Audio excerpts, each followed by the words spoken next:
هەرسێ میحوەری غازر و باشیک و ناوەران ڕوبەڕووی هێرشێکی فراوانی چەکدارانی داعش بووەوە. بە جۆرێک لە ماوەی 24 کاتژمێری ڕابردوودا چەکدارانی داعش زیاتر لە 20 جار هێرشیان کردووە.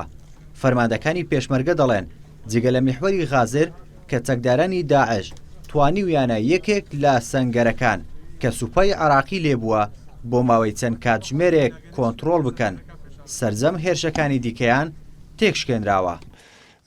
بە شێوەیەکی زۆر ڕێک و پێک و بە بەرنامەی باش پێشمەرگەکانمان کە بەرگری و هێرشیانە کرد تەبعی توانیمان دژمن لەوێندرا تێک بشتێنین و ڕاویان برین بەرەو ئەو دیوی بابرین چای زەرک. وان وا دەزانن کە پێشمەرگە لەو نەوعەت کە شەهوایانە لە ئامادە باشی دانیە، بەڵام ئەمە هەموو خەڵکی کوردستان دڵنیا دەکەینەوە کە هەموو کات ئەمە لە ئامادە باشی داین و ئەگەر بتوانن بن بە سەلاشەکانماندا تێپەڕن، ئەگەر نامە حاڵە ئەوان بتوانن جارێکی تر شکست بە پێشمەرگە بهێنن. چەکدارانی داعش لە هێرشەکانیاندا چەندین تەقینەوەی خۆکوژی و ئۆتۆمبیلی بۆمڕێژکراویان بەکارهێنا.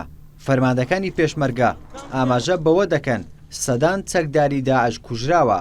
هەروەها بەپێی ئامارەکان لە سەرجەم هێرشەکاندا لە هەر سێ میحوەرەکە نزیکەی 30 پێشمەرگە شەهید بوون کە دوانیان فەرماندە بوون.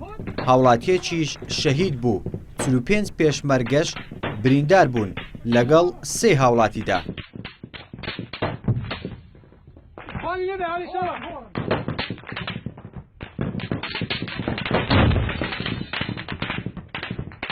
دەوری سعات 4:30 ئەوە لەو دەورەی تەقەیان کرد بە دووشکە وەکو هێزەکانی پشتیوانی ئێمە توانیمان دووشکەکەیان لەناو ببین. دیار بوو هەندێک عەجەلات و هەمەڕیانینەوە بوو. ئێمە بە دەوابە تەقەمان لێ کرد و توانیمان هێرشەکانیان تێک بشکێین و پۆشەکیشە بە چەتەکانی داعش بکەین.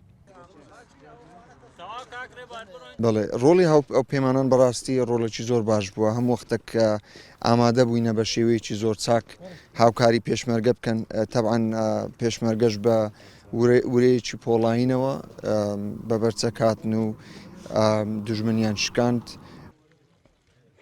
هەرسێ میحوەری غازر و باشیک و ناوەران لە دەشتی مووسڵن. هێرشەکەش بە درێژایی زیاتر لە 80 کیلۆمەتر ئەنجام دراوە. هەروەها فڕۆکەی هاوپەیمانان بەوتەی فەرماندەکانی پێشمەرگە هاوکاریەکی باشی پێشمەرگەیان کردووە. هێزی پێشمەرگە لە زەمینەوە و فڕۆکەکانی هاوپەیمانانیش لە ئاسمانەوە.